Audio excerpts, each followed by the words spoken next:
बिस्मिल्लाहिर्रहमानिर्रहीम। स्टूडेंट्स अस्सलाम वालेकुम। आज हम डिस्कस कर रहे हैं acceleration due to gravity. What is difference between gravity and gravitation. याद रखना बेटा, force between body and earth is known as force of gravity and gravitation क्या होता है? Force between any two bodies is known as gravitation. बेटा कोई भी दो बॉडीज के दरमियान अगर आप फोर्स है तो उस फोर्स को हम नाम देते हैं फोर्स ऑफ ग्रेविटेशन का। अगर उसमें से एक बॉडी लेते हैं और एक अर्थ लेते हैं तो फिर हम उसको नाम दे देते हैं फोर्स ऑफ ग्रेविटी। बेटा अगर आप ग्रेविटी और ग्रेविटेशन का मीनिंग पूछेंगे तो दोनों का मतलब सेम है, फोर्स ऑफ अट्रैक्शन। अब ग्रेविटी किसके दरमियान फोर्स ऑफ अट्रैक्शन है? आपको पता है मैसेज के दरमियान फोर्स ऑफ अट्रैक्शन है, तो अर्थ भी मैस है। अगर उसमें से एक बॉडी है और एक अर्थ है, means force between body and earth is known as force of gravity and force between any two body is known as force of gravitation. Article का नाम क्या है? आर्टिकल का नाम है एक्सेलरेशन ड्यू टू ग्रेविटी। लेकिन बेटा जब आप ये कहते हैं कि ये एक बॉडी है, इसको आप यहां से फ्रीली फॉल करवा देते हैं तो आपको पता है ये नीचे को जाती है। इसलिए नीचे को जाती है कि अर्थ इसके ऊपर क्या कर रही है? फोर्स लगा रही है। क्योंकि अर्थ फोर्स जो लगा रही है उस फोर्स को आप नाम दे रहे हैं फोर्स ऑफ ग्रेविटी। और आपको यह भी पता है जब किसी बॉडी के ऊपर फोर्स लगती है तो उसमें एक्सेलरेशन प्रोड्यूस होता है। अब यहां पर क्योंकि फोर्स जो लग रही है वो फोर्स ऑफ ग्रेविटी लग रही है, तो इसलिए इसकी वजह से बी एक्सेलरेशन प्रोड्यूस होगा, इसकी वजह से वी वेलोसिटी चेंज होगी और इस एक्सेलरेशन को हम नाम दे देते हैं acceleration due to gravity. Conditional है बेटा। कंडीशन क्या है? If object falls freely towards the earth in the absence of air resistance. अगर कोई ऑब्जेक्ट जो है वो अर्थ की तरफ फॉल कर रहा है, लेकिन कंडीशन क्या है? In the absence of air resistance, means उसके ऊपर एयर फ्रिक्शन एक्ट नहीं करनी चाहिए, then its acceleration is uniform. फिर उसका एक्सेलरेशन जो है वो यूनिफॉर्म होगा and is called acceleration due to gravity, और उसको आप स्मॉल जी से रिप्रेजेंट करते हैं। Its average value near the surface of Earth is taken as 9.8 meter per second and is always directed towards downward. इसकी डायरेक्शन बेटा याद रखते हैं हमेशा डाउनवर्ड होगी। एक्सेलरेशन ड्यू टू ग्रेविटी की डायरेक्शन हमेशा डाउनवर्ड होगी। अगर बॉडी अपवर्ड जा रही है तो उस सूरत में आप जी की वैल्यू को नेगेटिव ले लेते हैं क्योंकि आप ग्रेविटी के अगेंस्ट जा रहे हैं। अदरवाइज में इन मैग्नीट्यूड 9.8 ही रहनी है। उसके बाद है बेटा हमारे पास equations of motions for freely fall. जो आपने न्यूटन्स इक्वेशंस पढ़ी थी आपके पास क्या थी? V f is equal v i plus 80 था। यहां पर जब फ्रीली फॉलिंग की बात होगी तो फिर इसमें मॉडिफाई हो जाएगी बेटा, एक ही जगह पर जी आ जाएगा। S is equal to v i t plus 1/2 g t square. 2as किसके इक्वल है? V f square minus v i square.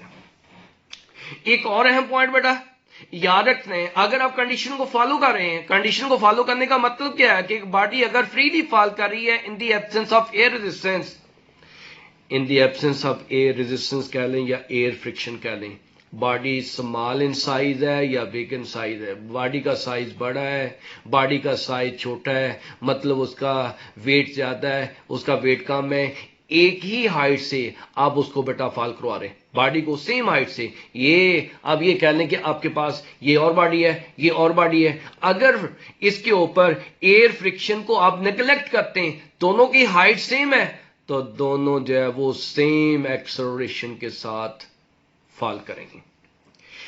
If air friction is negligible, then object falls with the same acceleration equal to g regardless of their weights. वो उनके wait से मुस्तस्ना है। Wait कम है उसका बेटा, wait उसका ज्यादा है, वो इस बात पर डिपेंड नहीं करते। इससे रिलेटेड कुछ बहुत ही अहम ऑब्जेक्टिव हम डिस्कस करते हैं। An object is thrown vertically upward such that moving upward its acceleration is taken as, आपको पता है जब आप upward जाते हैं तो कितना आता है -9.8 metre per second square, and on moving back it's acceleration, उसका नाम चेंज कर लिया, ए डैश रख लिया है उतना ही है, कितना 9.8 metre per second square. What will be the angle between A and A dash. बेटा अगर आप बात करें कि आपके पास एक ए आपके पास है -9.8 मीटर पर सेकंड स्क्वायर, जबकि दूसरा है आपके पास +9.8 मीटर पर सेकंड स्क्वायर. महसूस ऐसे हो रहा है ये एक दूसरे के अपोजिट है.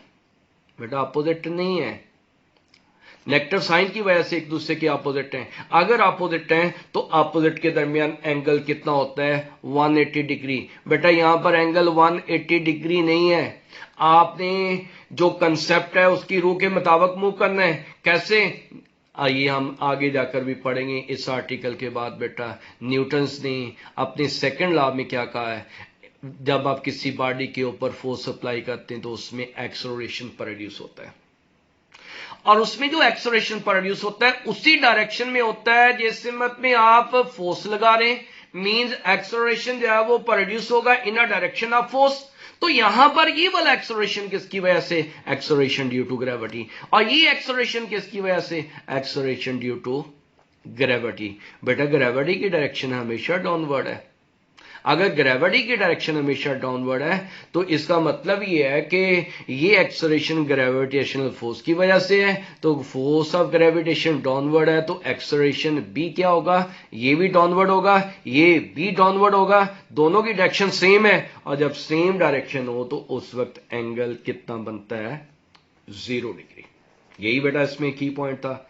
ए is always along F and here F is equal to M G, which is always vertically downward, so both G and -G are pointed downward. तो इसका जो बेस्ट ऑप्शन है, जो करेक्ट ऑप्शन है वो क्या बनता है, ए ही बनता है. एंगल कितना बनता है इनके दरमियान बेटा 0 ही बनता है.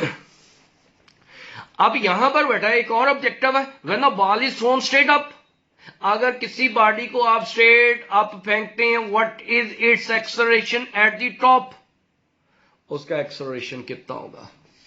बेटा याद रखते हैं जब आप किसी बॉडी को स्ट्रेट अप फेंकें या हॉरिजेंटली फेंकें या वर्टिकली विद सम एंगल फेंकें, बॉडी अगर फ्रीली फॉल कर रही है तो उसका एक्सेलरेशन हमेशा 9.8 मीटर पर सेकंड स्क्वायर ही होगा, क्योंकि एक्सेलरेशन एक सिंगल वेलोसिटी का नाम नहीं है. एक्सेलरेशन जो है वो डिफरेंस ऑफ वेलोसिटी का नाम है. हां आप टॉप पर ये कह सकते हैं कि उसकी फाइनल वेलोसिटी जो है वो 0 के इक्वल है, लेकिन अगर आप इस रेफरेंस से कहें कि एक्सेलरेशन 0 है, एक्सेलरेशन कहीं भी 0 नहीं हो सकता, क्योंकि एक्सेलरेशन जो है वो डिफरेंस ऑफ वेलोसिटी का नाम है. और इसलिए टॉप पर उसका एक्सेलरेशन कितना होगा, टॉप पर उसका एक्सेलरेशन होगा 9.8 मीटर पर सेकंड स्क्वायर.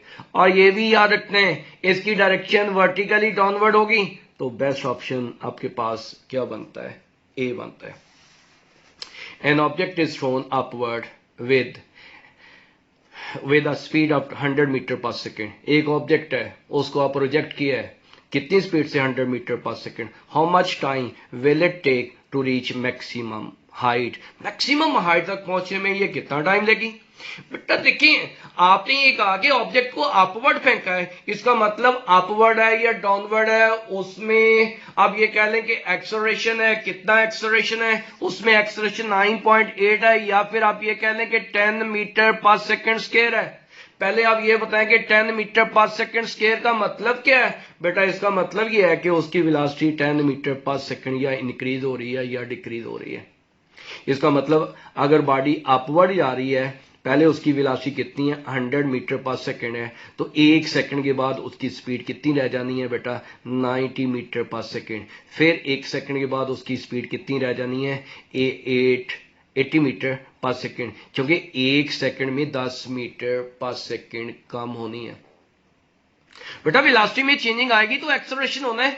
क्योंकि acceleration 10 metre per second square का मतलब क्या है कि उसकी वेलोसिटी जो है वो 10 metre per second square 10 metre per second या इंक्रीज हो रही है या डिक्रीज हो रही है। अपवर्ड मोशन की सूरत में कम होगी, डाउनवर्ड मोशन की सूरत में क्या होगी, ज्यादा होगी।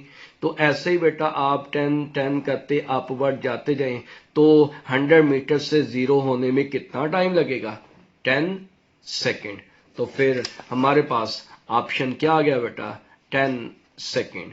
N object is thrown upward with a speed of 10 metre per second, how much time will it take to reach maximum height, कितना लगेगा बेटा, 10 second. As we know that when we project a body upward, its velocity decreases at the rate of 10 meter per second as it accelerates कितना, 10 metre per second से, then to reach from 100 meter, 100 से कितना हो गया 90, फिर 80, 70, 60 and so on, और zero तक जाते जाते उसको कितना टाइम लगेगा, 10 मीटर पर सेकंड स्क्वायर। अल्लाह हाफिज।